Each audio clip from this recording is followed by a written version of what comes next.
right now on News Channel 8 at 6. A disturbing trend on social media has made its way to the Bay Area. Now deputies want to find out who the guy is in this video stealing a Confederate flag. An extreme noise coming from the sky, and neighbors are fed up. Now officials are hearing their concerns after our 8 on Your Side investigation. And new information tonight about those exploding airbags that are being recalled, why Floridians in particular need to be concerned. Good evening, I'm Stacey Scheibel. And I'm Keith Kay. Thank you for joining us tonight. Now, this is the video that has gone viral in just a matter of days. We're talking about 4 million people have already watched that guy steal a Confederate flag from a Bay Area home. Now deputies are trying to track down the flag thief. And John Rogers spoke with the Manatee County man whose flag was stolen. John joins us now in Bradenton, and that owner angry, I understand. John. Good evening, Stacey and Keith. He certainly is, and why wouldn't he be? Someone invaded his property and took something that belonged to him. The homeowner told me he wasn't trying to make a political statement with his Confederate flag, but he's making a statement today that he wants this suspect caught. Called no flagging right here. A brazen robbery shared on social media. Come on, boy. On Saturday, this unidentified thief swiped this Confederate flag and quickly got away. It's now been seen by millions. Local law enforcement agencies were aware of it, but no one had any idea who the victim was until he came forward on Tuesday. He made a really nice leap, grabbed the point there, reached up, grabbed my flag, and snagged it.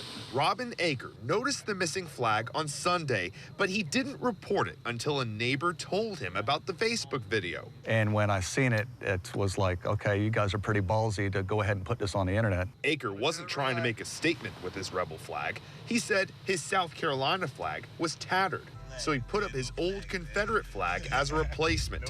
Now it's gone, and the whole world has seen the culprit. Well, it's not really about what was taken or who took it. It's about criminals that want to put it on the internet and they get hits. The Manatee County Sheriff's Office says the criminal would be charged with petty theft, and they're confident he will be found. You know, it certainly gives us a little bit of an advantage in an investigation when you've got it right there on video. No flagging, man. No flagging, man. Aker doesn't care much about the flag. He just wants justice. Do you want your flag back? No, because somebody else will take it. Deputies spent the day investigating the case and also trying to reach out to the person who first uploaded this on Facebook. As of now, there are no known suspects, so if you have any information on this case, call the Manatee County Sheriff's Office. Back to you guys. Advantage for authorities, though, as he points out. We have a good look at this guy, but is this young man who took part in this taking part in a trend? There seems to be a lot of this going on. Yeah, a lot of people were talking about this, and there's this strange trend online called the No Flagging Challenge, but I asked officials about that. There are no other reports of this going on here, but it's pretty dumb. Doing a crime on camera, not the smartest thing to do, Keith. Yeah, and then posting on video for all to see. Thank you, John Rogers, live in Manatee County. A Confederate state flag hanging in the Hillsborough County Center building will be removed tomorrow at noon. County commissioners voted unanimously to remove the flag and 4 other flags of Florida. One commissioner proposed replacing the flag with a Confederate seal or even letting voters decide.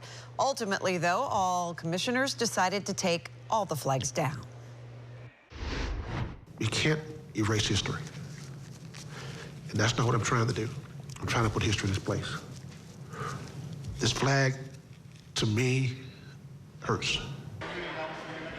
The Confederate flag and 4 others representing the flags of Florida will be taken down tomorrow again at noon and will be moved to the Tampa Bay History Museum.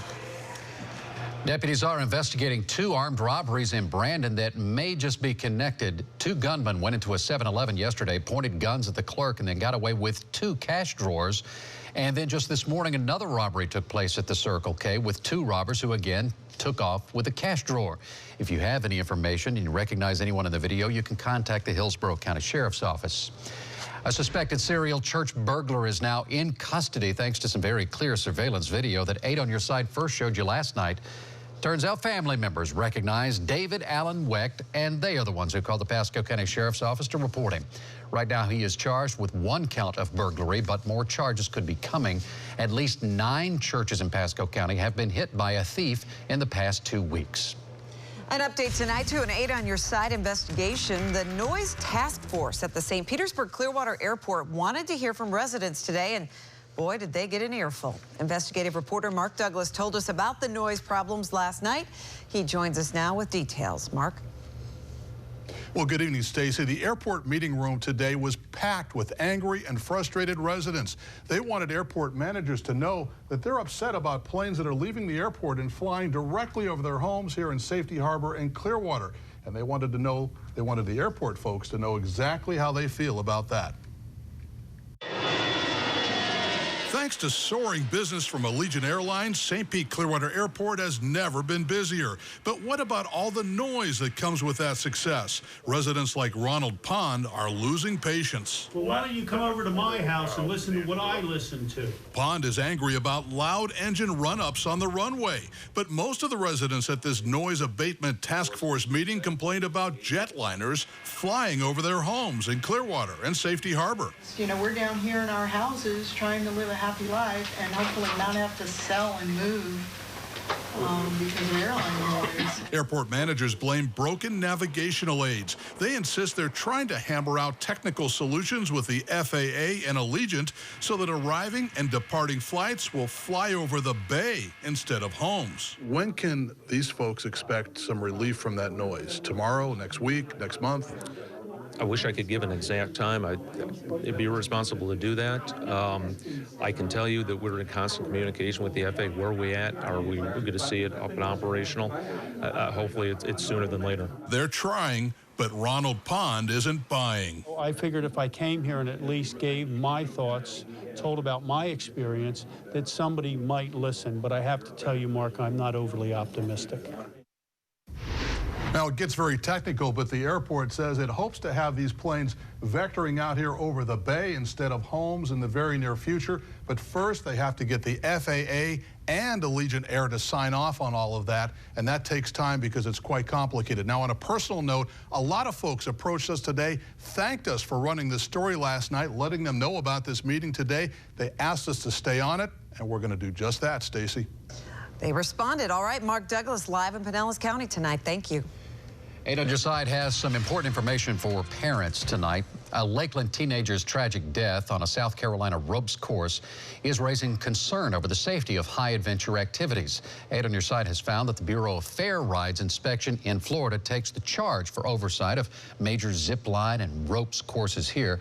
Most are also required to buy their own insurance.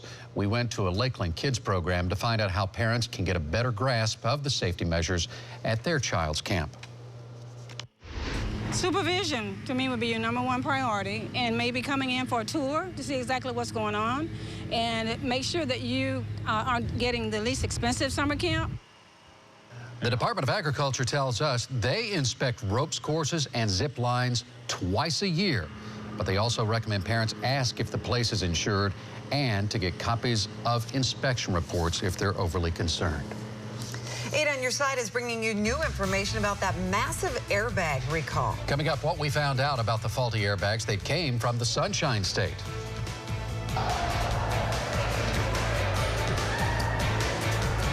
And I'm Dan Lucas, live in Tampa, where we are in the middle of a world record attempt. I'm going to give you the update, tell you what's going on a little bit later in sports. No record set here, just kind of gloomy skies and, of course, plenty of clouds throughout the day, showers, storms. We'll let you know if that will continue in tomorrow's forecast coming up.